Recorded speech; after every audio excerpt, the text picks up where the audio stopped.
ناظرین، کتابوں کی دنیا کے یوٹیوب چینل پر خوش آمدید۔ یہ یوٹیوب چینل اس لیے قائم کیا گیا تھا اس کے اوپر مختلف کتابوں کا تعارف پیش کیا جائے۔ آج جس کتاب کا انتخاب کیا گیا ہے اس کا نام ہے ادھوری یادیں۔ یہ شیخ مجیب الرحمن کی خود نوشت ہے اور اس کو پاکستان میں آکسفورڈ یونیورسٹی پریس نے اردو میں شائع کیا ہے۔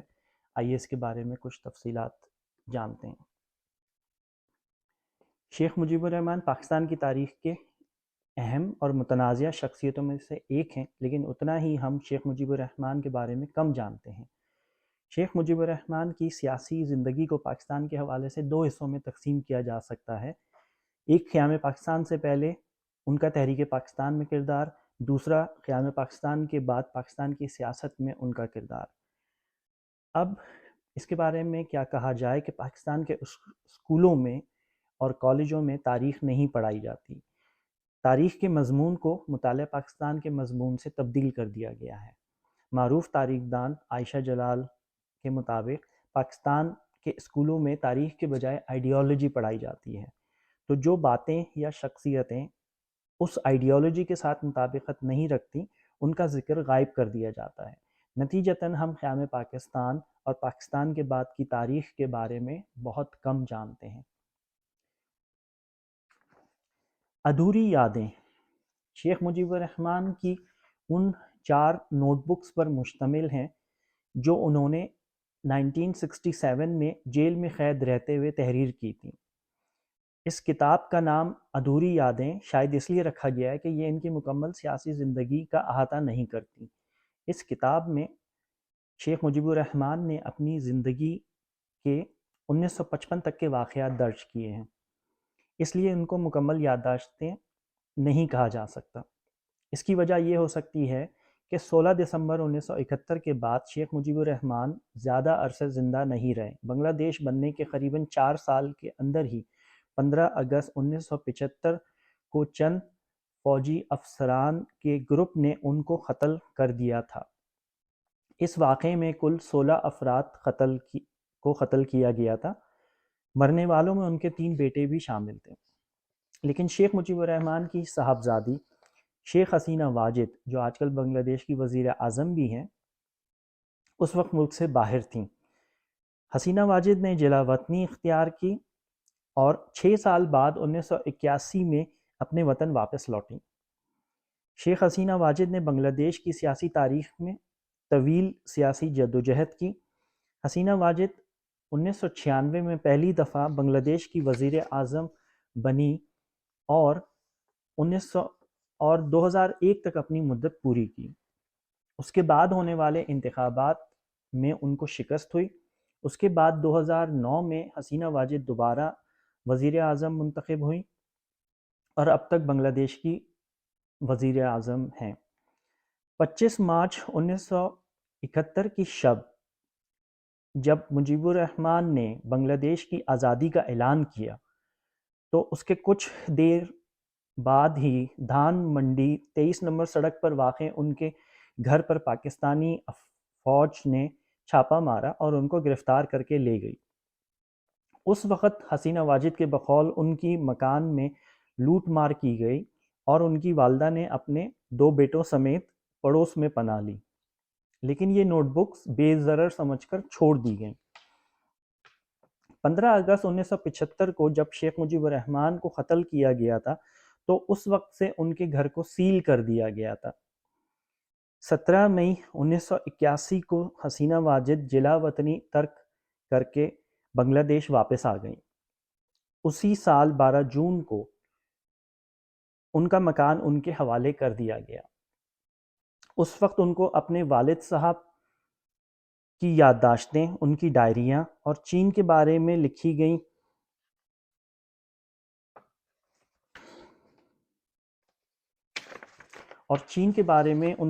نوٹ بکس تو مل گئیں، لیکن ان کی خود نوشت پر مشتمل نوٹ بکس نہیں مل سکیں۔ قریباً 2004 میں ان کو یہ 4 نوٹ بکس مل گئیں، لیکن اسی سال 21 اگست کو ان کی ریلی پر گرینیڈ سے حملہ کیا گیا جس میں وہ محفوظ رہیں۔ اس کے بعد ان کو مجیب الرحمن کی مزید نوٹ بکس مل گئیں، اس کتاب کو سب سے پہلے بنگلہ زبان میں تحریر کیا گیا اور 2010 میں اس کی اشاعت ہوئی۔ اس کتاب کا انگریزی ترجمہ 2012 جبکہ اردو ترجمہ 2013 میں آکسفورڈ یونیورسٹی پریس پاکستان نے شائع کیا۔ اردو زبان کا ترجمہ یاور امان صاحب نے کیا ہے۔ اس کتاب کا کئی اور زبانوں میں بھی ترجمہ کیا گیا ہے، جس میں چینی، جاپانی، فرانسیسی، ہندی، ترکی، عربی اور ہسپانوی زبانیں شامل ہیں۔ اس کتاب کو 2 حصوں میں تقسیم کیا جا سکتا ہے۔ پہلا حصہ کتاب کا وہ ہے جس میں شیخ مجیب الرحمن نے اپنی ابتدائی زندگی کے بارے میں بتایا ہے اور تحریک پاکستان کی جدوجہد میں اپنی شرکت کے بارے میں بتایا ہے۔ دوسرے حصے میں شیخ مجیب الرحمن نے اپنے قیام پاکستان کے بعد اپنے سیاسی کردار کے بارے میں بتایا ہے۔ شیخ مجیب الرحمن نے اپنے علاوہ بنگال کی کئی شخصیات کا اس کتاب میں تذکرہ کیا ہے۔ ان میں فضل حق، حسین شہید سہروردی، خواجہ ناظم الدین اور مولانا بھاشانی کے نام نمایاں ہیں۔ کتاب میں مجیب الرحمن کا واضح جھکاؤ حسین شہید سہروردی اور مولانا بھاشانی کی طرف دیکھا جا سکتا ہے۔ 1938 میں فضل حق صاحب جو ان دنوں بنگال کے وزیر اعلیٰ تھے اور حسین شہید سہروردی ان دنوں وزیر محنت تھے، ان کے علاقے گوپال گنج میں آئے۔ فضل حق ان دنوں نئے مسلم لیگ میں شامل ہوئے تھے، اس لیے بنگال میں ایک طرح سے مسلم لیگ کی وزارت قائم ہو گئی تھی۔ مجیب الرحمن ان دنوں اسکول میں تعلیم حاصل کر رہے تھے، حالانکہ ان کی عمر تھوڑی زیادہ تھی۔ اس کی وجہ یہ تھی کہ اعصابی ورم کی وجہ سے ان کا دل کمزور پڑ گیا تھا، جس کا علاج کرانے کی غرض سے ان کے والد ان کو کلکتہ لے گئے تھے۔ بعد ازاں ان کے آنکھوں میں کالا پانی اتر آیا، جس کے لیے ان کو پھر کلکتہ جانا پڑا۔ اس وجہ سے ان کو پڑھائی چھوڑنا پڑی، تو وہ اسکول کی پڑھائی میں پیچھے رہ گئے تھے۔ چونکہ بنگال کے مسلمانوں کے 2 ممتاز رہنما آ رہے تھے، اس لیے وہاں کے مسلمانوں میں کافی جوش و خروش پایا جاتا تھا۔ شروع میں استقبالیہ کمیٹی میں ہندوؤں کو بھی شامل کیا گیا تھا، لیکن کانگریس کے اشارے پر وہ اس سے الگ ہو گئے تھے۔ اس وقت جلسے کے علاوہ ایک نمائش کا بھی اہتمام کیا گیا تھا۔ فضل حق صاحب پبلک ہال اور سہروردی صاحب مشن اسکول دیکھنے گئے۔ مشن اسکول میں شیخ مجیب الرحمن نے ان کا استقبال کیا، جس کی وجہ سے ان دونوں حضرات کا آپس میں تعارف ہوا۔ سہروردی صاحب نے مجیب الرحمن سے پوچھا کہ کیا ان کے علاقے میں مسلم لیگ کی تنظیم موجود ہے، جس کا انہوں نے نفی میں جواب دیا۔ انہوں نے مزید بتایا کہ یہاں مسلم طلبہ لیگ بھی موجود نہیں ہے۔ اس وقت سہروردی صاحب نے ایک نوٹ بک نکالی اور مجیب الرحمن کا نام اور پتہ لکھ لیا۔ کچھ دنوں بعد مجیب الرحمن کو ان کا خط وصول ہوا، جس میں انہوں نے مجیب کا شکریہ ادا کیا تھا اور لکھا تھا کہ اگر کبھی کلکتہ آنا ہو تو وہ ان سے آ کر ملیں۔ مجیب الرحمن نے ان کے خط کا جواب دیا اور یوں ان دونوں حضرات کے درمیان خط و کتابت کا آغاز ہوا۔ جنگ عظیم دوم کے برسوں میں فضل حق اور جناح صاحب کے تعلقات میں کشیدگی آ گئی تھی۔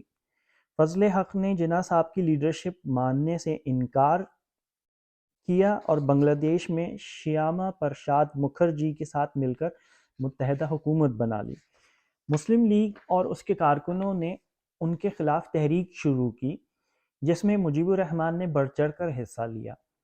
1942 میں مسٹر جناح صوبائی مسلم لیگ کے اجلاس میں شرکت کے لیے بنگال آئے۔ یہ اجلاس سراج گنج پبنا میں ہونا تھا۔ مجیب الرحمن نے پارٹی کارکنوں کے ہمراہ اس اجلاس میں شرکت کی۔ اس دوران وہ اسلامیہ کالج میں زیر تعلیم تھے اور طلبہ میں بہت مقبول ہو گئے تھے۔ یہی وجہ تھی کہ طلبہ یونین کے انتخابات میں ان کے نامزد کردہ امیدوار نے کامیابی حاصل کی۔ بعد میں ان کے نامزد کردہ امیدوار بلا مقابلہ منتخب ہونے لگے۔ مجیب کے بقول خواجہ ناظم الدین نے اقربا پروری کی۔ 1937 کے انتخابات میں خواجہ ناظم الدین کے خاندان کے کم از کم 11 ارکان M L As member of legislative assembly منتخب ہوئے۔ پھر 1943 میں جب وہ وزیر اعلیٰ بنے تو انہوں نے اپنے چھوٹے بھائی خواجہ شہاب الدین کو وزیر صنعت بنا دیا۔ مجیب الرحمن نے اپنے ساتھیوں کے ہمراہ اس عمل پر اعتراض کیا، لیکن ان کے اعتراض کو اہمیت نہیں دی گئی۔ اس زمانے میں بنگال میں قحط پڑا جو شدت اختیار کر گیا۔ مجیب الرحمن نے اس سلسلے میں حسین شہید سہروردی جو سول سپلائی کے وزیر تھے کے ساتھ مل کر کام کیا۔ اس زمانے میں انگریزوں کی پہلی ترجیح جنگ تھی، انسان ثانوی حیثیت رکھتے تھے، چنانچہ ریل گاڑیوں میں پہلے اسلحہ اور گولہ بارود بھرا جاتا تھا، اس کے بعد بچ جانے والی جگہ ہی اناج کی منتقلی کے لیے استعمال ہو سکتی تھی۔ مجیب الرحمن لکھتے ہیں کہ یہ اس ریاست کی حالت تھی جو ایک زمانے میں اتنی امیر ہوا کرتی تھی کہ اس کا ایک مالدار تاجر لندن شہر خرید سکتا تھا۔ اس وقت مجیب الرحمن نے لنگر خانے کھولنے کا بندوبست کیا۔ اس وقت حسین شہید سہروردی نے لنگر خانے کھولنے کا بندوبست کیا، جس میں مجیب الرحمن نے بڑھ چڑھ کر حصہ لیا۔ اس سلسلے میں ان کو اپنی پڑھائی کا سلسلہ بھی ترک کرنا پڑا۔ مجیب الرحمن کے آبائی علاقے گوپال گنج کے ساتھ ہی ضلع جیسور، کھلنا اور باریسال واقع تھے۔ مجیب الرحمن نے ان علاقوں کی طرف توجہ دلانے کے لیے مسلم لیگ کی ایک کانفرنس بھی منعقد کی۔ اس کے علاوہ یہ مقصد بھی تھا کہ لوگوں میں قیام پاکستان کے بارے میں آگاہی پیدا کی جائے اور ان میں پاکستان کی حمایت کا جذبہ پیدا کیا جائے۔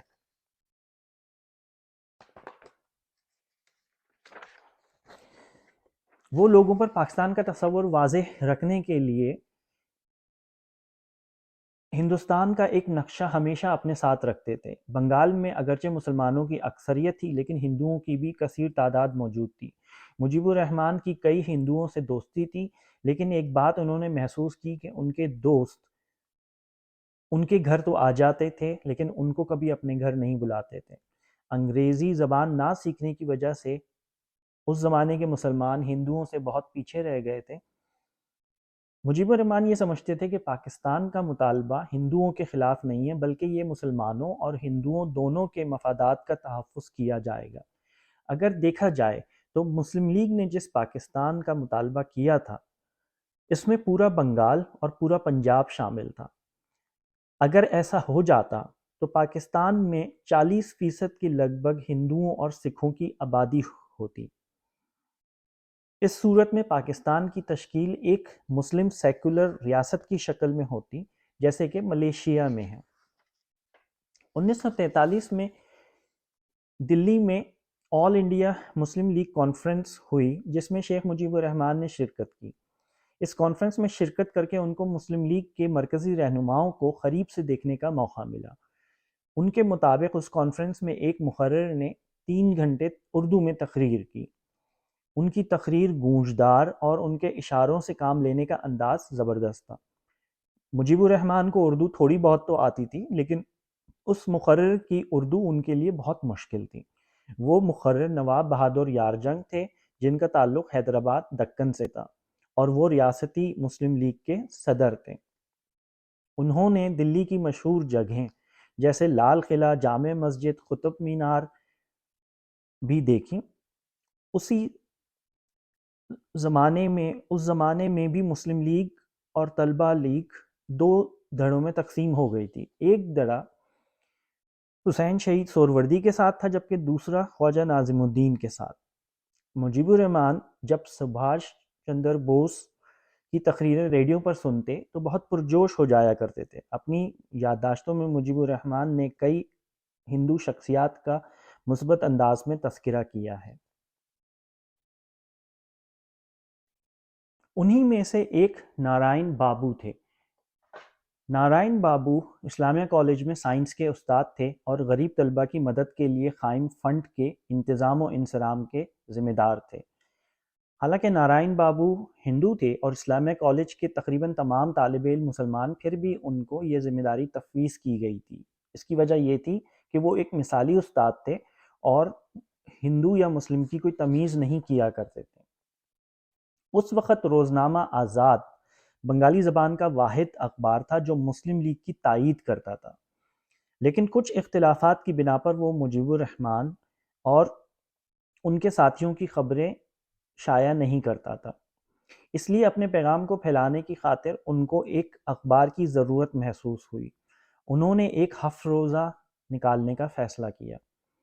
اس اخبار کو مسلم لیگ کے دفتر کی نچلی منزل میں قائم کیا گیا۔ اخبار کا نام ملت رکھا گیا۔ یہ اخبار کافی مقبول ہوا اور ہندوؤں کی بھی بڑی تعداد یہ اخبار پڑھتی تھی۔ 1946 میں انتخابات ہوئے جس میں شیخ مجیب الرحمن نے بڑھ چڑھ کر مسلم لیگ کے لیے کام کیا۔ بنگال کی اسمبلی میں مسلمانوں کی 119 نشستیں تھیں۔ جب انتخابات کے نتائج آئے تو مسلم لیگ نے 116 نشستوں پر کامیابی حاصل کی۔ انتخابات میں خواجہ ناظم الدین کے دھڑے کے زیادہ امیدوار کامیاب ہوئے تھے۔ مرکزی مسلم لیگ میں بھی شیخ مجیب الرحمن کے مطابق لیاقت علی خان، خلیق الزماں، حسین امام اور آئی چندریگر حسین شہید سہروردی سے خائف تھے۔ شیخ مجیب الرحمن کے مطابق سہروردی صاحب کے خلاف مسلم لیگ میں درپردہ سازشیں ہوتی تھیں۔ مجیب الرحمن نے اپنی خود نوشت میں تذکرہ کیا ہے کہ 1937 کے انتخابات میں خواجہ ناظم الدین کو شکست ہو گئی تھی۔ پھر حسین شہید سہروردی نے، جنہوں نے 2 نشستوں پر کامیابی حاصل کی تھی، اپنی ایک چھوڑی جانے والی نشست پر خواجہ ناظم الدین کو کامیاب کروایا، لیکن اس کے باوجود خواجہ ناظم الدین درپردہ حسین شہید سہروردی کے خلاف رہتے تھے۔ بنگال کی مسلم سیاست کے اس پہلو سے شاید بہت کم لوگ واقف ہوں۔ اس وقت ہندوستان کے 11 صوبے تھے۔ ان 11 میں سے 4 مسلم اکثریتی صوبوں بنگال، پنجاب، سندھ، سرحد میں صرف بنگال میں مسلم لیگ 1946 کے ہونے والے انتخابات میں بلا شرکت غیر حکومت بنا پائی تھی۔ اس وقت قائد اعظم نے دہلی میں 7 سے 9 اپریل کو مسلم لیگ کی مرکزی اور صوبائی کونسلوں کی ارکان کا کنونشن بلایا۔ بنگال اور آسام کے مسلمان اس کنونشن میں شرکت کے لیے ایک خصوصی ٹرین سے آئے جس کا انتظام حسین شہید سہروردی نے کیا تھا۔ شیخ مجیب الرحمن نے بھی اپنے ساتھیوں کی ہمراہ اس کنونشن میں شرکت کی۔ اس کنونشن میں قرارداد پاکستان میں کچھ رد و بدل بھی کیا گیا، جس کے نتیجے میں خود مختار ریاستوں کا لفظ نکال کر ریاست کر دیا گیا۔ اس موقع پر شیخ مجیب الرحمن نے دہلی اور اس کے اطراف میں موجود تاریخی مقامات کی سیر کی۔ اس وقت انگریزوں نے ہندوستان کے مسئلے کے حل کے لیے کیبنٹ مشن کے منصوبے کا اعلان کیا تھا۔ اس منصوبے کے مطابق دفاع، خارجہ اور اطلاعات کی وزارتیں وفاق کے پاس رہتیں، جبکہ دیگر وزارتیں صوبوں کو واپس کر دی جاتیں۔ شروع میں مسلم لیگ اور کانگریس کیبنٹ مشن کے منصوبے کو تسلیم کرتی نظر آ رہی تھیں، لیکن بعد میں کانگریس نے اس منصوبے کو تسلیم کرنے سے انکار کر دیا۔ قائد اعظم نے 29 جولائی کو آل انڈیا مسلم لیگ کی کونسل کا اجلاس بمبئی میں طلب کیا، لیکن شیخ مجیب الرحمن مالی مشکلات کے باعث اس اجلاس میں شرکت نہیں کر سکے۔ اجلاس میں قائد اعظم نے اعلان کیا کہ 16 اگست راست اقدام کا دن ہوگا۔ شیخ مجیب الرحمن نے اس دن کی مناسبت سے بنگال میں تقاریب منعقد کرنے کے انتظامات کیے۔ مسلم لیگ کی کوشش اس دن کو پرامن طور پر منانے کی تھی، لیکن کلکتہ میں مسلمانوں اور ہندوؤں کے درمیان جھگڑے ہوئے جو فسادات میں تبدیل ہو گئے۔ اس کے نتیجے میں انتظامیہ کو بالآخر کرفیو نافذ کرنا پڑا۔ بہت سے لوگ بے گھر ہوئے۔ ہندو اکثریت کے علاقوں سے مسلمانوں کو گھر چھوڑنا پڑے، جبکہ مسلم اکثریت کے علاقوں سے ہندوؤں کو۔ شیخ مجیب کے بقول فسادات کے دوران بہت سے ہندوؤں نے مسلمانوں کو جان بچانے کے لیے اپنی جانیں خطرے میں ڈالی۔ اسی طرح مسلمانوں نے اپنے ہندو ہمسایوں کا خیال رکھا۔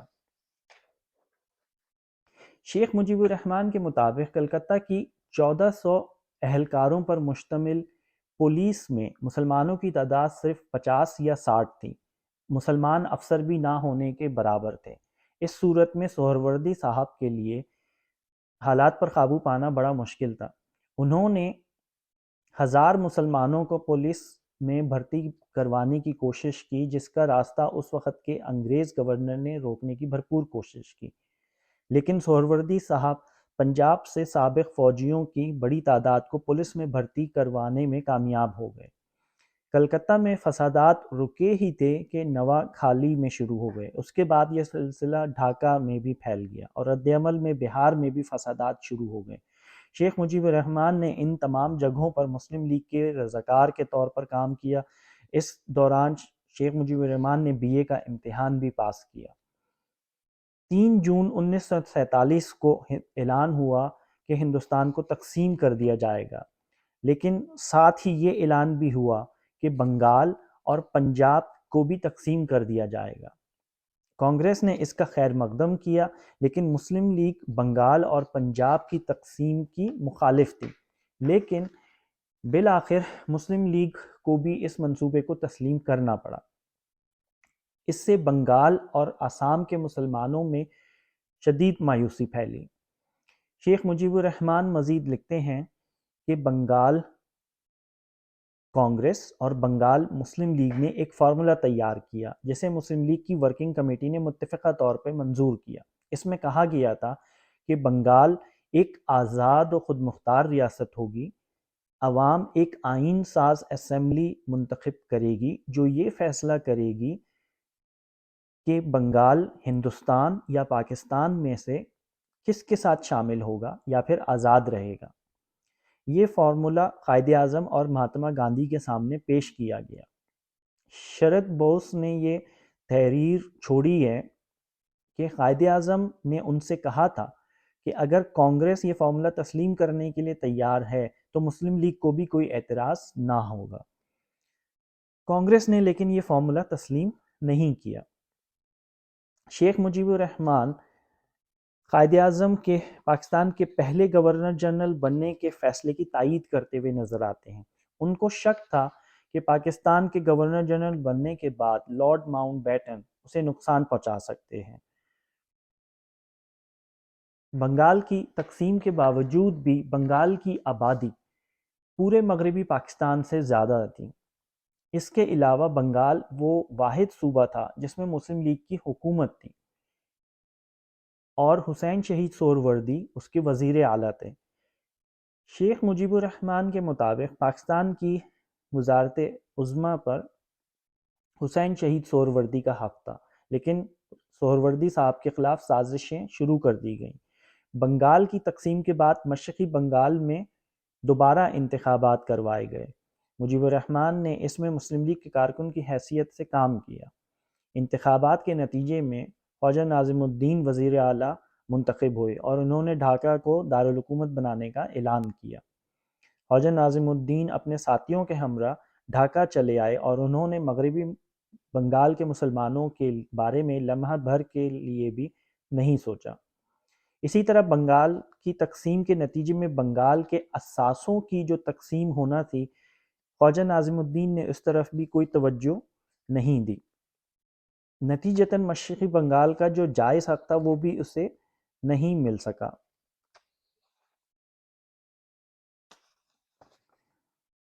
جس طرح پنجاب کی تقسیم کے وقت کئی مسلم اکثریتی علاقے ہندوستان میں شامل کر دیے گئے تھے، اسی طرح بنگال اور آسام کو تقسیم کرتے وقت بھی کئی مسلم اکثریتی علاقے بھی ہندوستان میں شامل کر دیے گئے تھے، جن کا مجیب الرحمن کو کافی خلق رہا۔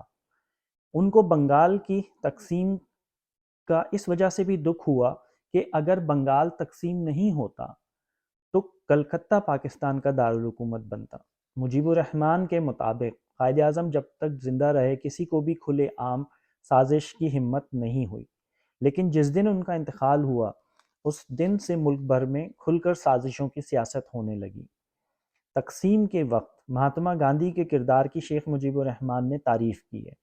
تقسیم کے وقت بنگال میں فرقہ وارانہ ہم آہنگی برقرار رکھنے کے لیے حسین شہید سہروردی نے مہاتما گاندھی کے ساتھ مل کر کام کیا۔ چونکہ مجیب الرحمن حسین شہید سہروردی کے ساتھ ہوتے تھے تو ان کو مہاتما گاندھی کو قریب سے دیکھنے کا موقع ملا۔ شیخ مجیب الرحمن اور ان کے دوست یعقوب نے کلکتہ میں ہونے والے فسادات کی تصویریں کھینچی تھیں۔ انہوں نے ان تصویروں کا البم بنا کر مہاتما گاندھی کو پیش کیا۔ بنگال کی تقسیم کے بعد کچھ عرصے تک حسین شہید سہروردی مغربی بنگال میں ہی رکے رہے، حالانکہ ان پر کئی بار حملے ہو چکے تھے۔ مجیب الرحمن بھی ان کے ساتھ تھے، لیکن بالآخر مشرقی پاکستان آ گئے اور ڈھاکہ چلے گئے۔ اس سے قبل وہ صرف 2 بار ڈھاکہ آئے تھے اور ڈھاکہ کے راستوں سے ناواقف تھے۔ اب وہ اپنی پڑھائی پر توجہ دینا چاہتے تھے اور قانون دان بننا چاہتے تھے۔ اس وقت باری سال میں مسلم لیگ کے جلسے کا اہتمام کیا گیا، جس سے شیخ مجیب الرحمن نے بھی خطاب کرنا تھا، لیکن جلسے کے دوران ہی ان کو اپنے والد کے شدید علالت کی خبر ملی اور وہ جلسہ ادھورا چھوڑ کر اپنے والد کو دیکھنے چلے گئے۔ All Bengal Muslim Student League کا نام بدل کے All East Pakistan Muslim Student League رکھ دیا گیا تھا۔ اس کی تنظیم سازی کی گئی۔ قیام پاکستان کے بعد خواجہ ناظم الدین نے مسلم نیشنل گارڈز کو تحلیل کرنے کے احکام جاری کیے۔ مجیب الرحمن کے مطابق ایسا کرنے سے پاکستان کو ایک منظم ادارے سے محروم کیا گیا۔ مسلم نیشنل گارڈز میں شامل لوگوں کے تعمیری جذبے سے کام اٹھا کر پاکستان کے بہت کام لیے جا سکتے تھے۔ کچھ لوگوں نے اپنے طور پر مسلم نیشنل گارڈز کو چلانے کا فیصلہ کیا، لیکن حکومت وقت نے اسے اپنے خلاف سازش سمجھا۔ ایک مقامی رہنما ظہیر الدین کو اس کا چیف بنا دیا گیا، لیکن ان کو ڈھاکہ پہنچتے ہی پبلک سیکیورٹی ایکٹ کے تحت گرفتار کر لیا گیا۔ اگرچہ کچھ عرصے بعد ان کو رہا کر دیا گیا، لیکن لوگ خوفزدہ ہو گئے تھے۔ مجیب الرحمن نے محسوس کیا کہ مسلم لیگ کی حکومت آہستہ آہستہ کارکنوں سے دور ہوتی چلی جا رہی ہے اور اس کا دارومدار نوکر شاہی پر بڑھتا چلا جا رہا ہے۔ اس وقت پاکستان کے لیے بہت کام کرنا تھے اور کرنے کے لیے بہت سے لوگ بھی موجود تھے، لیکن ان کی رہنمائی کرنے والا کوئی موجود نہیں تھا۔ قائد اعظم گورنر جنرل بن گئے تھے، اس لیے چودھری خلیق الزماں کو مسلم لیگ کا صدر بنایا گیا تھا۔ پاکستان مسلم لیگ نے مشرقی پاکستان مسلم لیگ کو تحلیل کر کے انتظام سنبھالنے کی ذمہ داری ایڈ ہاک کمیٹی کے سپرد کر دی تھی۔ ایسا صرف بنگال میں کیا گیا، جبکہ پنجاب کی تقسیم بھی عمل میں آئی تھی۔ شیخ مجیب کے مطابق اس کا مقصد بنگال مسلم لیگ میں خواجہ ناظم الدین کے حمایتیوں کی اکثریت قائم کرنا تھا۔ اس عمل کے ذریعے مجیب الرحمن اور بہت سے مسلم لیگیوں کو تنظیم سے نکال دیا گیا۔ فروری 1948 میں کراچی میں پاکستان کی مجلس آئین ساز کا اجلاس ہوا، جس میں قومی زبان کا موضوع زیر بحث آیا۔ مسلم لیگ کے بیشتر ارکان، جن میں مشرقی پاکستان کے لیگی ارکان بھی شامل تھے، اردو کو قومی زبان بنانے کے حق میں تھے۔ کومیلا کے کانگریسی رکن بابو دھریندر ناتھ دت نے بنگالی کو قومی زبان قرار دیے جانے کا مطالبہ کیا، کیونکہ آبادی کی اکثریت یہی زبان بولتی تھی۔ مسلم لیگی رہنما اس پر بالکل رضامند نہیں تھے۔ بنگالیوں کی طرف سے یہ تجویز بھی پیش کی گئی کہ اردو اور بنگلہ دونوں زبانوں کو قومی زبانوں کا درجہ دیا جائے، لیکن اس تجویز کو بھی قبول نہیں کیا گیا۔ مجیب الرحمن اردو کو بطور واحد سرکاری زبان رائج کرنے کو بنگالیوں کے خلاف سازش قرار دیتے تھے۔ اردو کو بطور واحد سرکاری زبان قرار دینے کے خلاف مشرقی پاکستان میں احتجاج شروع ہو گیا، جس میں شیخ مجیب الرحمن نے بھی حصہ لیا اور گرفتار کر لیے گئے۔ حکومت کی طرف سے یہ کہا گیا کہ بنگالی زبان کو سرکاری زبان قرار دینے کی تحریک کو سہارا دینے کے لیے کلکتہ سے ہندو طلبہ آئے تھے، لیکن مجیب الرحمن کے بقول جو 70-75 طلبہ گرفتار ہوئے ان میں سے ایک بھی ہندو نہیں تھا۔ اردو کو سرکاری زبان قرار دینے کے لیے ایک دلیل یہ دی گئی کہ یہ اردو اسلامی زبان ہے، لیکن یہ بات ان کی سمجھ سے بالاتر تھی کہ اردو زبان اسلامی زبان کیسے بن گئی۔ شیخ مجیب الرحمن کے الفاظ میں دنیا کے مختلف ممالک کے مسلمان مختلف زبانیں بولتے ہیں۔ عرب کے لوگ عربی بولتے ہیں، ایران میں فارسی بولی جاتی ہے، ترکوں کی زبان ترکی ہے، انڈونیشیا کے لوگ انڈونیشی زبان بولتے ہیں، ملیشیا کے لوگ ملائی زبان میں بات کرتے ہیں، جبکہ چین کے مسلمان چینی بولتے ہیں۔ غرض مجیب الرحمن اور دوسرے بنگالی یہ ماننے کے لیے تیار نہیں تھے کہ زبان کا مذہب کیسے ہو سکتا ہے۔ مجیب الرحمن سمجھتے ہیں کہ قائد اعظم کو زبان کے مسئلے پر بنگال کے عوام کے جوش و جذبات سے بے خبر رکھا گیا اور ان سے اردو کو بطور واحد قومی زبان کے طور پر اپنانے کے لیے کہلوایا گیا۔ حقیقت کچھ بھی ہو، زبان کے مسئلے کی وجہ سے مشرقی اور مغربی پاکستان کے بیچ میں درار پڑ چکی تھی۔ لسانی تحریک کے دوران مجیب الرحمن ایک سیاسی شخصیت کے زیادہ قریب ہو گئے۔ اس شخصیت کا نام مولانا بھاشانی تھا۔ مولانا بھاشانی پیدائشی بنگالی تھے، لیکن انہوں نے اپنی سیاست کا آغاز 1919 میں آسام سے کیا۔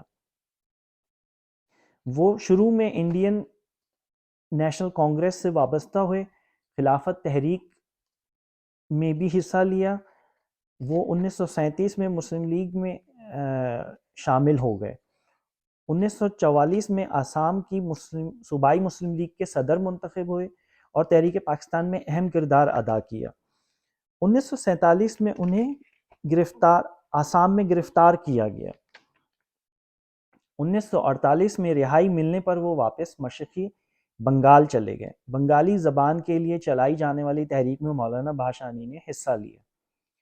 اس دوران قائد اعظم کی وفات ہوئی تو خواجہ ناظم الدین گورنر جنرل اور نور الامین مشرقی پاکستان کے وزیر اعلیٰ بنائے گئے۔ جب تک قائد اعظم حیات تھے وہ طاقت کا سرچشمہ تھے۔ ان کے بعد لیاقت علی خان کے پاس تمام اختیارات تھے۔ مجیب الرحمن کے بقول لیاقت علی خان نے ملکی معاملات کو جمہوری انداز میں نہیں چلایا۔ رفتہ رفتہ مجیب الرحمن مسلم لیگ سے مایوس ہوتے چلے گئے۔ بنگال کے سیاستدانوں ابوالقاسم فضل حق، مولانا عبدالحمید خان بھاشانی، مولانا راغب احسن، جبکہ خواتین میں خیرات حسین بیگم، انورہ خاتون شامل تھیں، نے مل کر نئی سیاسی جماعت کی بنیاد ڈالی۔ اس جماعت کو مشرقی پاکستان عوامی مسلم لیگ کا نام دیا گیا۔ مولانا بھاشانی کو اس جماعت کا صدر جبکہ مجیب الرحمن کو جوائنٹ سیکرٹری منتخب کیا گیا، جبکہ مجیب الرحمن ابھی جیل میں ہی تھے۔ عوامی مسلم لیگ کے قیام کے چند روز بعد ہی مجیب الرحمن کو رہا کر دیا گیا۔ ابتدا میں مسلم لیگ کو مشکلات کا سامنا کرنا پڑا اور اس کے جلسوں کو کرائے کے گنڈوں کے ذریعے سبوتاژ کیا گیا۔ ابھی عوام میں عوامی مسلم لیگ کو ساگ بنانے کے لیے بہت کام کرنا تھا۔ لوگوں کے اندر ابھی بھی مسلم لیگ کی کشش باقی تھی۔ اس دوران حسین شہید سہروردی کلکتہ سے کراچی چلے گئے تھے۔ مجیب الرحمن تنظیم سازی میں لگے ہوئے تھے۔ اس سلسلے میں کئی جگہ جلسے ہوئے جس میں تصادم بھی ہوئے۔ مجیب الرحمن کے بقول عوام مسلم لیگ کو عوامی لیگ کا قیام بالکل بھی گوارا نہیں تھا۔ اس دوران لیاقت علی خان بنگال تشریف لائے اور انہوں نے جلسے میں اعلان کیا جس نے بھی عوامی لیگ کی سرگرمیوں میں حصہ لینے کی کوشش کی میں اس کا سر توڑ دوں گا۔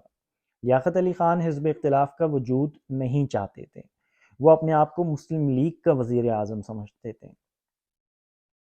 مجیب الرحمن حسین شہید سہروردی سے ملنے پاکستان گئے جو ان دنوں لاہور میں تھے۔ وہاں ان کی ملاقات فیض احمد فیض سے بھی ہوئی۔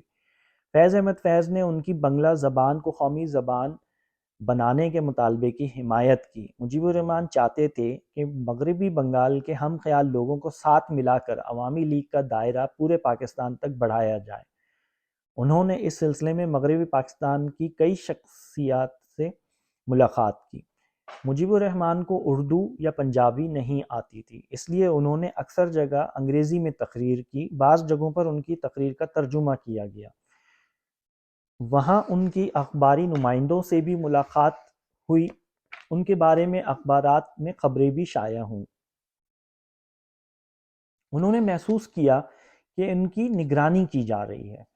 مغربی پاکستان میں تقریباً 1 ماہ گزرنے کے بعد انہوں نے مشرقی پاکستان جانے کا ارادہ کیا۔ وہ پہلے دہلی گئے اور وہاں سے ریل کے سفر کے ذریعے مشرقی بنگال پہنچے۔ انہیں خدشہ تھا کہ انہیں مشرقی پاکستان میں داخل ہوتے ہی گرفتار کر لیا جائے گا۔ وہ گرفتاری سے نہیں ڈرتے تھے، لیکن اس سے پہلے وہ اپنے گھر والوں سے ملنا چاہتے تھے۔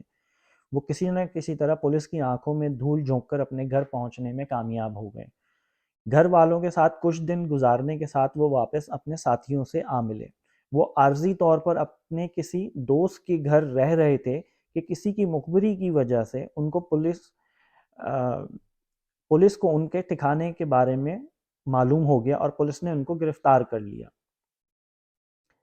ان سے ان کے مغربی پاکستان کے دورے کے بارے میں پوچھ گچھ کی گئی۔ ان کو ڈھاکہ جیل بھیج دیا گیا۔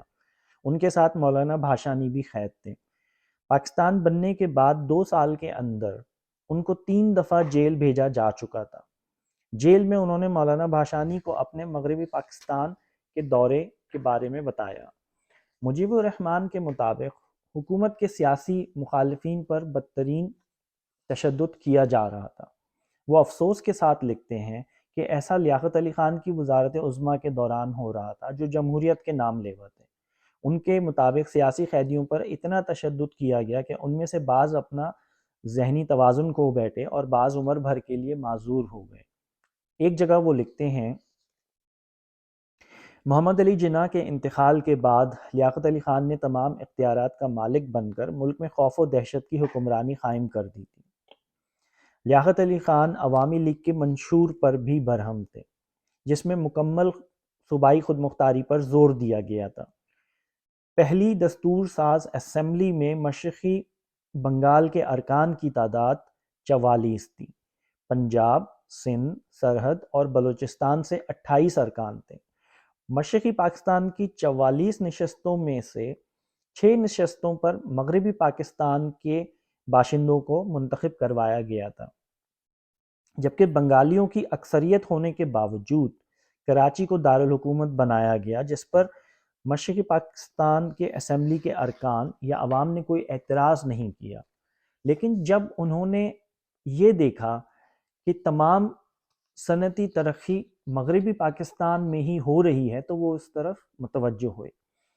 اپنی خود نوش میں مجیب الرحمن نے لیاقت علی خان پر الزام لگایا ہے کہ وہ بنگالی اور پنجابی ارکان پارلیمنٹ کے درمیان تفرقہ ڈال کر حکومت کرنا چاہتے تھے، کیونکہ وہ خود مہاجر تھے۔ وہ بیوروکریسی پر زیادہ انحصار کرتے تھے، جن کی اکثریت مغربی پاکستان کے لوگوں پر مشتمل تھی۔ 1950 میں ڈھاکہ میں تمام جماعتوں کی طرف سے گرینڈ نیشنل کنونشن منعقد کیا گیا۔ اس کے ایک نمائندہ وفد نے لیاقت علی خان کی ڈھاکہ آمد پر اپنے مطالبات سے ان کو آگاہ کیا۔ لیاقت علی خان نے صوبائی خود مختاری کا مطالبہ رد کر دیا۔ اس دوران حسین شہید سہروردی مغربی پاکستان میں سیاسی حمایت حاصل کرنے میں کامیاب ہو گئے تھے۔ غلام محمد، جن کا تعلق مغربی پاکستان سے تھا، قیام پاکستان سے قبل سرکاری ملازم تھے۔ جناح صاحب کے انتقال کے بعد انہیں وزیر خزانہ بنا دیا گیا۔ اس سے پاکستان میں نوکرشاہی یعنی بیوروکریسی کو بہت طاقت ملی۔ اس دوران مجیب الرحمن کو جیل سے رہا کیا گیا، لیکن رہا کرتے ہی ان کو دوبارہ گرفتار کر لیا گیا۔ حکمران مجیب الرحمن مولانا بھاشانی اور دیگر بنگالی رہنماؤں کی لسانی تحریک سے خائف تھے، اس لیے ان کو طویل عرصے تک کسی نہ کسی بہانے سے جیل میں رکھنا چاہتے تھے۔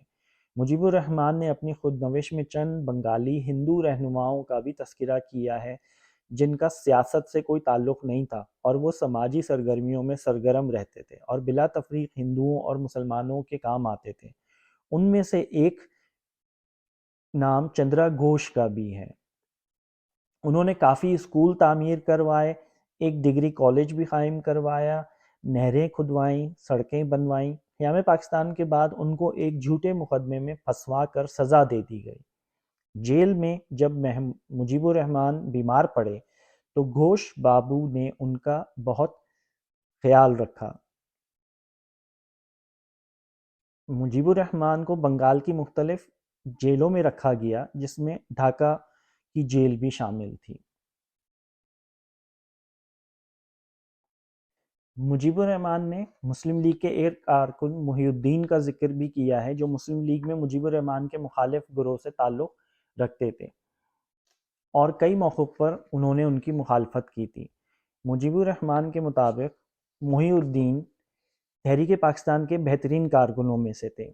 ان کو بظاہر فرقہ وارانہ فسادات میں ملوث ہونے کے الزام میں گرفتار کیا گیا تھا، لیکن ان کا یہ کہنا تھا کہ مسلم لیگ میں دو گروپ بن گئے تھے اور وہ نور الامین کے مخالف گروپ میں شامل تھے، اس وجہ سے وہ مسلم لیگ سے بددل ہو گئے تھے۔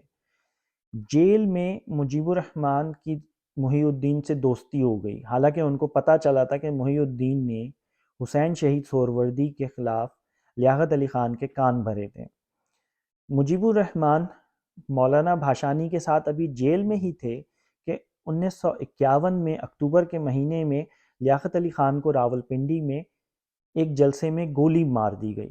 مجیب الرحمن سمجھتے ہیں کہ لیاقت علی خان اسی سازشی سیاست کا شکار ہو گئے تھے جس کی انہوں نے شروعات کی تھی۔ حالانکہ لیاقت علی خان کے حکم پر ہی وہ جیل میں تھے، لیکن ان کو لیاقت علی خان کی موت نے افسردہ کر دیا تھا۔ لیاقت علی خان کی موت کے بعد خواجہ ناظم الدین پاکستان کے وزیر اعظم بنے۔ انہوں نے ایک اعلیٰ سرکاری افسر چودھری محمد علی کو وزیر خزانہ بنا دیا اور غلام محمد جو اس وقت وزیر خزانہ تھے ان کو گورنر جنرل بنا دیا گیا۔ اس طرح حکومتی امور میں بیوروکریسی کا عمل دخل بڑھتا چلا گیا۔ خواجہ ناظم الدین کی کابینہ میں دو گروپ بن گئے تھے، ایک پنجابی اور دوسرا بنگالی گروپ۔ وزیر اعظم بننے کے بعد خواجہ ناظم الدین جب مشرقی پاکستان آئے تو انہوں نے اردو کو ہی واحد قومی زبان بنانے کا اعلان کیا۔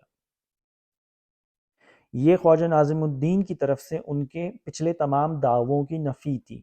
انہوں نے تحریری معاہدے میں اس بات پر اتفاق کیا تھا کہ بنگلہ مشرقی بنگال کی سرکاری زبان ہوگی اور وہ قومی اسمبلی میں بھی مرکزی حکومت سے بنگلہ کو قومی زبان بنانے کی درخواست کریں گے، لیکن وزیر اعظم بننے کے بعد وہ بدل گئے تھے۔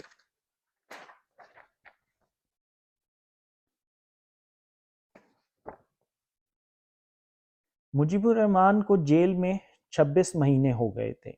اس دوران ان کی آنکھوں کا اور دل کا بھی علاج ہوا تھا۔ انہوں نے اپنی رہائی کے لیے بھوک ہڑتال شروع کر دی تھی۔ 21 فروری کو قومی زبان کا دن منانے کا فیصلہ ہوا۔ اس دن احتجاج ہوا، ریلیاں نکالی گئیں، مظاہرین پر فائرنگ کی گئی اور کئی لوگ اس میں ہلاک ہو گئے۔ کچھ دن بعد مجیب الرحمن کو رہا کر دیا گیا، لیکن ان کی صحت بہت گر گئی تھی۔ جب وہ گھر پہنچے تو ان کی بیوی نے ان کی بھوک ہڑتال کرنے پر ناراضگی کا اظہار کیا۔ ان کو تقریباً 1 مہینہ اپنے گھر پر گزارنا پڑا۔ بظاہر بنگالی زبان کی تحریک کو کچلا جا چکا تھا، لیکن یہ چنگاری ابھی بجھی نہیں تھی۔ کچھ عرصے بعد اپنے دوست کے بلانے پر وہ ڈھاکہ چلے گئے۔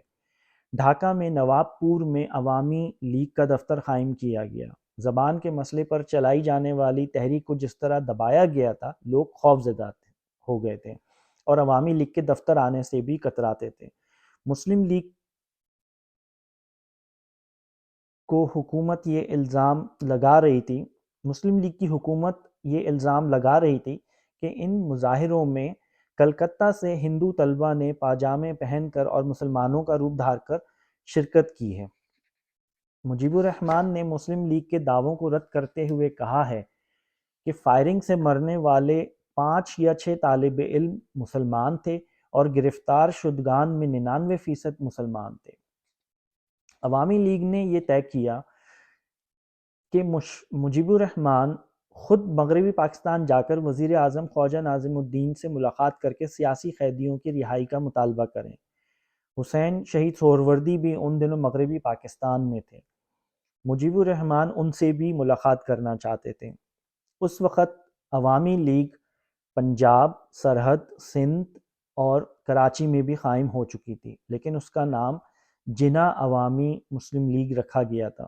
لیکن مشرقی پاکستان میں عوامی لیگ کی ورکنگ کمیٹی اس بات پر متفق نہیں تھی کہ پارٹی کے نام میں کسی شخصیت کا نام استعمال کیا جائے، اور انہوں نے اپنی جماعت کا نام تبدیل نہیں کیا۔ مجیب الرحمان کراچی میں عوامی لیگ کے ارکان سے ملے اور ان کے اجلاس سے خطاب کیا۔ وہ لکھتے ہیں کہ انہوں نے انگریزی میں تقریر کی، وہ اردو میں تقریر نہیں کرنا چاہتے تھے۔ ان کی پارٹی کے مغربی پاکستان کے ارکان نے ان سے کہا کہ انہیں ایک پریس کانفرنس بلا کر مشرقی پاکستان کے حقائق کے بارے میں مغربی پاکستان کے لوگوں کو معلومات فراہم کرنی چاہیے۔ وہ کراچی میں خواجہ ناظم الدین سے بھی جا کر ملے اور ان کے سامنے تمام سیاسی قیدیوں کی رہائی کا مطالبہ دہرایا اور مشرقی پاکستان میں لوگوں پر ہونے والے تشدد کی تحقیقات کا مطالبہ کیا۔ مجیب الرحمان سے ملاقات میں خواجہ ناظم الدین نے عوامی لیگ کو حزب اختلاف کی جماعت کے طور پر تسلیم کیا۔ مجیب الرحمان نے اخباری نمائندوں کے ساتھ 2 گھنٹے کی پریس کانفرنس کی اور ان کو مشرقی پاکستان کے لوگوں کے مطالبات سے آگاہ کیا۔ پاکستان ٹائمز اور امروز اخبارات نے ان کی پریس کانفرنس کو نمایاں جگہ دی۔ وہاں ان کی ملاقات مسلم لیگ کے پرانے کارکنوں سے بھی ہوئی۔ وہ حسین شہید سہروردی سے ملنے کراچی سے حیدرآباد بھی گئے، جو ایک مقدمے کی وکالت کے سلسلے میں وہاں مقیم تھے۔ مجیب الرحمان یہ چاہتے تھے کہ حسین شہید سہروردی عوامی لیگ کی سربراہی کریں، لیکن سہروردی صاحب جناح عوامی مسلم لیگ میں شامل تھے اور مجیب الرحمان سیاسی تنظیم کے ساتھ کسی شخصیت کے نام کو لگانے کے خلاف تھے۔ مجیب الرحمان نے حسین شہید سہروردی کو عوامی لیگ کی سربراہی کرنے پر راضی کر لیا اور ان کا تحریری پیغام بھی لیا، جو انہوں نے مشرقی پاکستان میں اپنی ورکنگ کمیٹی کے اجلاس میں پیش کرنا تھا۔ سہروردی صاحب نے مجیب الرحمان سے وعدہ کیا کہ مقدمہ ختم ہونے کے بعد وہ مشرقی پاکستان کا دورہ کریں گے۔ مجیب الرحمان نے واپسی براستہ لاہور رکھی۔ لاہور میں بھی ان کو پریس کانفرنس کرنے کو کہا گیا۔ وہاں انہوں نے علامہ اقبال کے مزار پر بھی حاضری دی اور جاوید منزل پر بھی کچھ وقت گزارا۔ انہوں نے اپنے آپ کو خوش قسمت محسوس کیا کہ ان کو اس مکان میں رہنے کا موقع ملا جس میں علامہ اقبال نے غور و فکر کرتے ہوئے اپنا وقت گزارا تھا۔ اس سے پہلے ان کی حمید نظامی سے شناسائی ہوئی تھی، لیکن اس دفعہ ان سے تفصیلی ملاقات ہوئی۔ انہوں نے جب پریس کانفرنس کی تو اپنے موقف کو تفصیل سے سمجھایا۔ انہوں نے صحافیوں کو بتایا کہ مشرقی پاکستان کے لوگ اردو اور بنگلہ دونوں زبانوں کو قومی زبانیں بنانا چاہتے ہیں۔ اس کے علاوہ انہوں نے یہ بھی واضح کیا کہ عوامی لیگ میں وہی لوگ شامل ہیں جنہوں نے تحریک پاکستان میں حصہ لیا تھا۔ وہ واپس ڈھاکہ پہنچے اور ورکنگ کمیٹی کا اجلاس طلب کیا، جس میں سب کو سہروردی صاحب کے خیالات سے آگاہ کیا۔ الحاق کرنے پر سب نے اتفاق کیا۔ اس دوران مولانا بھاشانی بیمار پڑ گئے اور ان کو ہسپتال میں داخل کرایا گیا، لیکن حکومت نے ان کے علاج کے اخراجات برداشت کرنے سے انکار کر دیا گیا۔ نتیجتاً مجیب الرحمان نے ان کے علاج کے لیے چندہ جمع کیا۔ انہوں نے عوامی لیگ کی تنظیم سازی کی۔ اس زمانے میں چین میں بیجنگ میں امن کانفرنس کا انعقاد ہوا، جس میں شرکت کے لیے پاکستان سے بھی وفد گیا۔ مجیب الرحمان بھی اس وفد میں شامل تھے۔ وہاں انہوں نے بیجنگ کی سیر بھی کی۔ امن کانفرنس میں جب انہوں نے دیکھا کہ لوگ انگریزی کے ساتھ ساتھ چینی، روسی اور ہسپانوی زبان میں تقریریں کر رہے ہیں تو انہوں نے بنگلہ میں تقریر کی۔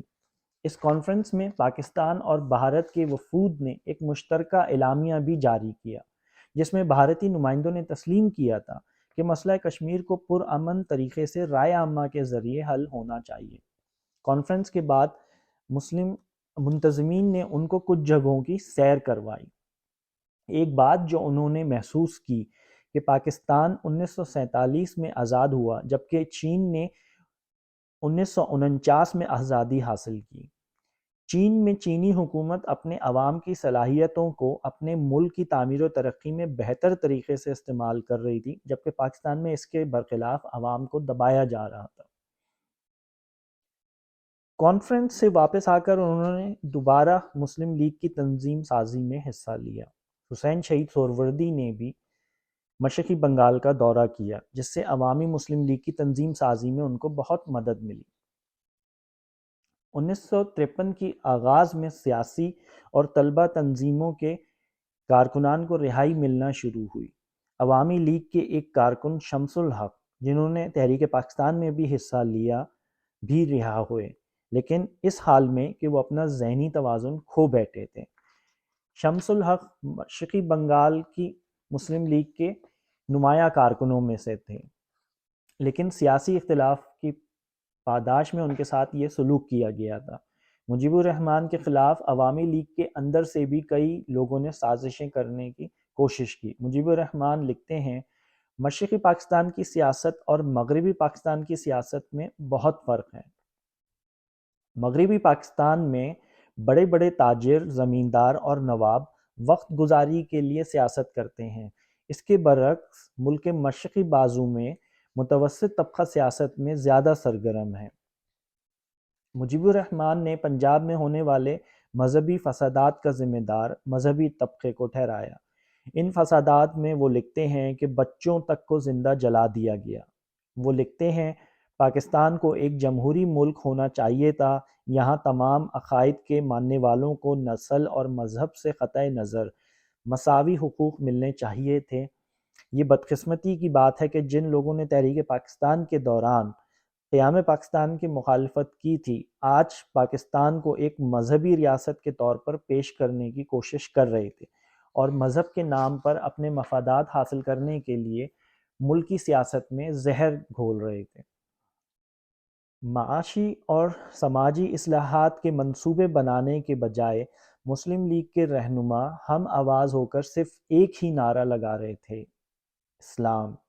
ایسا محسوس ہوتا تھا کہ وہ یہ سمجھتے تھے کہ انہیں عوام کی معاشی خوشحالی کی کوئی پرواہ نہیں ہے، جبکہ قیام پاکستان کا مقصد ہی یہ تھا جس کے لیے متوسط طبقے، کسانوں اور مزدوروں نے تحریک پاکستان کے درمیان بڑی بڑی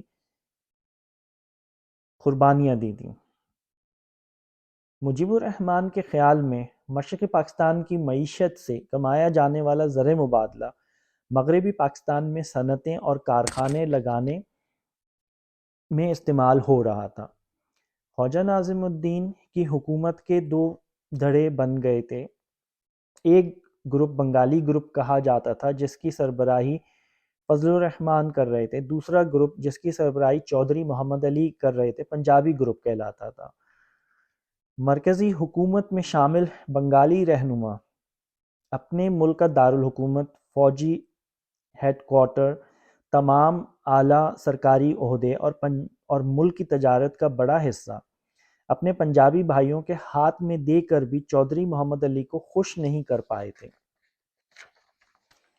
دستور ساز اسمبلی میں بھی اپنے مغربی پاکستانی بھائیوں کو 6 نشستیں دینے کے باوجود بنگالیوں کی اکثریت تھی۔ مجیب الرحمن کے مطابق بنگالی رہنما مشرقی پاکستان کے مفادات کا تحفظ کرنے میں ناکام رہے تھے اور نتیجتاً وہ مشرقی پاکستان میں اپنی ساکھ کھو بیٹھے تھے۔ اپریل 1953 میں گورنر جنرل غلام محمد نے دستور ساز اسمبلی توڑ دی اور خواجہ ناظم الدین کو برطرف کر دیا۔ اس وقت امریکہ میں مقیم پاکستان کے سفیر محمد علی بوگرا کو وزیر اعظم مقرر کیا گیا۔ مجیب الرحمن اس وقت عوامی لیگ کے ایک جلسے میں شرکت کر رہے تھے جب ان کو اس واقعے کی اطلاع ملی۔ مجیب الرحمن کے خیال میں خواجہ ناظم الدین کے ساتھ جو ہوا وہ اس کے حقدار تھے۔ انہوں نے آئین سازی کر کے انتخابات کروانے کی بجائے پاکستان کو سیاسی سازش پاکستان کو سازشی سیاست میں دھکیل دیا تھا۔ خواجہ ناظم الدین کی برطرفی پر پاکستان بھر میں صرف عوامی لیگ کی طرف سے احتجاج کیا گیا۔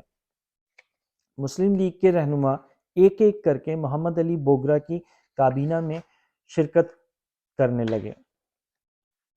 محمد علی بوگرا سیاسی آدمی نہیں تھے، وہ ویسا ہی کرتے تھے جیسا غلام محمد چاہتے تھے۔ بنگال میں مسلم لیگ کے رہنما غیر مقبول ہو گئے تھے اور ان کے جلسوں میں عوام شرکت نہیں کرتے تھے۔ فضل الرحمن نے عربی رسم الخط میں بنگلہ لکھنے کا طریقہ متعارف کروانے کی کوشش کی، جس کو عوامی لیگ نے ناکام بنایا۔ اس وقت مسلم لیگ کے کچھ رہنما پورے ملک میں مرکزی حکومت کے نفاذ کی کوششیں کر رہے تھے، جبکہ عوامی لیگ صوبائی خود مختاری کے ساتھ وفاقی حکومت کے قیام کی لیے کوشاں تھی۔ 1953 کے وسط میں مشرقی بنگال میں صوبائی اسمبلی کے انتخابات کروانے کا فیصلہ کیا گیا۔ اس وقت تک عوامی لیگ نے بنگال میں اپنی تنظیم سازی مکمل کر لی تھی اور انتخابات کے لیے پوری طرح تیار تھی۔ انتخابات کا انعقاد مارچ 1954 میں کیا گیا۔ انتخابات سے پہلے بہت سیاسی ہلچل مچی۔ بہت سے موقع پرست عوامی لیگ میں داخل ہونا چاہتے تھے۔ عوامی لیگ کے کچھ لوگ اپوزیشن پارٹیوں کا ایک متحدہ محاذ یونائٹڈ فرنٹ تشکیل دینا چاہتے تھے۔ مجیب الرحمن نے صوبے بھر میں عوامی لیگ کی انتخابی مہم چلائی۔ انتخابات سے قبل عوامی لیگ کے کئی کارکنوں کو گرفتار بھی کیا گیا، لیکن یہ سارے ہتھ کنڈے مسلم لیگ کو انتخابات میں بدترین شکست سے نہیں بچا سکے۔ جب انتخابات کے نتائج آئے تو اسمبلی کی 300 نشستوں میں سے مسلم لیگ کو صرف 9 نشستوں پر کامیابی حاصل ہوئی۔ عوامی لیگ نے 140 نشستوں پر کامیابی حاصل کی تھی اور واحد بڑی پارٹی کے طور پر ابھری تھی۔ مسلم لیگ کے بڑے بڑے رہنما انتخابات ہار گئے تھے، جس میں وزیر اعلیٰ نور الامین بھی شامل تھے، لیکن عوامی لیگ کے مخالفین نے اپنی کوششیں جاری رکھی تھیں اور وہ عوامی لیگ کو اقتدار سے دور رکھنا چاہتے تھے۔ عوامی لیگ نے دوسری جماعتوں کے ساتھ اتحاد کیا تھا، جس کو یونائٹڈ فرنٹ کا نام دیا گیا تھا۔ اتحادیوں نے مل کر 223 نشستیں حاصل کی تھیں، اس لیے اتحادی فرنٹ نے حکومت بنائی۔ شروع میں عوامی لیگ کابینہ میں شامل نہیں ہوئی، لیکن بعد میں عوامی لیگ کے ارکان کو بھی کابینہ میں شامل کر لیا گیا۔ مجیب الرحمن بھی حلف اٹھانے میں شامل تھے۔ ابھی انہوں نے وزارت کا حلف اٹھایا ہی تھا کہ ان کو اطلاع ملی کہ آدم جی جوٹ ملز میں بنگالی اور غیر بنگالی مزدوروں کے درمیان زبردست فساد ہوا ہے۔ اس فساد کے نتیجے میں 1500 افراد مارے گئے۔ مجیب الرحمن سمجھتے تھے کہ ان فسادات کا مقصد ان کی حکومت کو غیر مستحکم کرنا تھا۔ بعد میں فضل حق صاحب کے ساتھ ان کا کراچی جانا ہوا، جہاں ان کی ملاقات محمد علی بوگرا سے بھی ہوئی۔ ملاقات میں ان کی محمد علی بوگرا سے تلخ کلامی بھی ہوئی۔ وہاں ان کی سہروردی صاحب سے بھی ملاقات ہوئی، جو ان دنوں کافی علیل تھے۔ ان کی ملاقات گورنر جنرل غلام محمد سے بھی ہوئی۔ ان کی واپسی براستہ کلکتہ ہوئی۔ جب وہ ڈھاکہ پہنچے تو ایئرپورٹ پر ایک بڑے مجمع نے ان کا استقبال کیا۔ یونائٹڈ فرنٹ کی حکومت 25 مارچ کو قائم ہوئی تھی، جبکہ 30 مئی کو مرکزی حکومت نے دفعہ 92A کا استعمال کرتے ہوئے صوبائی کابینہ کو تحلیل کر دیا۔ میجر جنرل اسکندر مرزا کو مشرقی بنگال کا گورنر اور این خان کو چیف سیکرٹری مقرر کر دیا گیا۔ مجیب الرحمن کو دوبارہ گرفتار کر لیا گیا، فضل حق پر یہ الزام لگا کر کہ وہ پاکستانی بنگال اور ہندوستانی بنگال کا الحاق کرنا چاہتے ہیں، غدار قرار دیا گیا، جبکہ مجیب الرحمن کو فسادی۔ اس وقت حسین شہید سہروردی علاج کی غرض سے زیورخ، جبکہ مولانا بھاشانی برطانیہ میں تھے اور مجیب الرحمن جیل میں۔ عوامی لیگ کی طرف سے تحریک چلانے والا کوئی نہیں تھا۔ مجیب الرحمن کے بقول مشرقی پاکستان کا گورنر بننے کے بعد اسکندر مرزا نے آدم جی جوٹ مل میں ہونے والے فسادات کے ذمہ داران کے خلاف کارروائی کرنے کے بجائے سیاسی کارکنوں کو نشانہ بنانا شروع کر دیا تھا۔ انہی دنوں گورنر جنرل غلام محمد اور وزیر اعظم محمد علی بوگرا کے درمیان کشیدگی پیدا ہو گئی، جس کا نتیجہ ایک دفعہ پھر دستور ساز اسمبلی کے ٹوٹنے کی صورت میں نکلا۔ اس وقت کی آئین ساز اسمبلی کے اسپیکر مولوی تمیز الدین خان نے اس عمل کے خلاف عدالت میں مقدمہ دائر کیا تھا۔ 1947 سے لے کر 1954 تک دستور ساز اسمبلی نے کوئی آئین تشکیل نہیں دیا تھا۔ کچھ عرصے بعد حسین شہید سہروردی صحت یاب ہو کر کراچی پہنچے تو انہیں عوامی لیگ نے استقبال دیا۔ سہروردی صاحب کو دھوکہ دے کر عبوری حکومت کا وزیر قانون بنا دیا گیا۔ مجیب الرحمن کے مطابق ایسا اس لیے کیا گیا کیونکہ حسین شہید سہروردی کی شخصیت وزیر اعظم بننے کی اہل تھی۔ مجیب الرحمن حسین شہید سہروردی کے اس فیصلے سے خوش نہیں تھے، لیکن وہ کچھ نہیں کر سکتے تھے کیونکہ وہ جیل میں تھے۔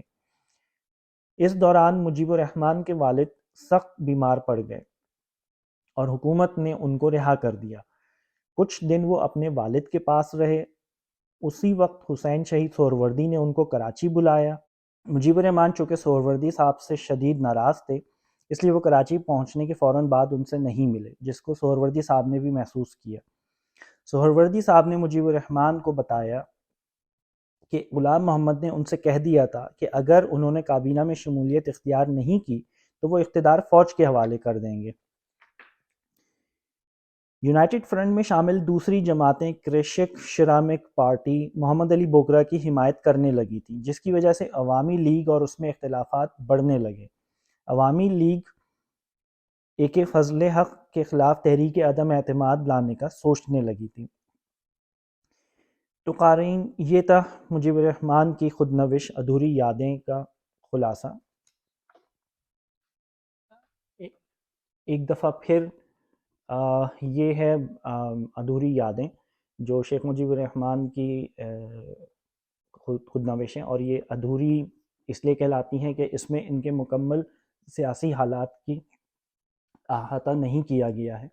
اگر آپ کو یہ کتاب ملے تو ضرور پڑھیں۔ اس میں پاکستان کی ایک سیاسی تاریخ کو ہمیں پڑھنے کا، سمجھنے کا موقع ملتا ہے، قیام پاکستان سے قبل بھی اور قیام پاکستان کے بعد بھی۔ مجیب الرحمن نے کافی حالات کا تفصیل سے احاطہ کیا ہے۔ تو یہ تھا خلاصہ، اور اس کے بعد انشاءاللہ ملتے ہیں اگلی ویڈیو میں۔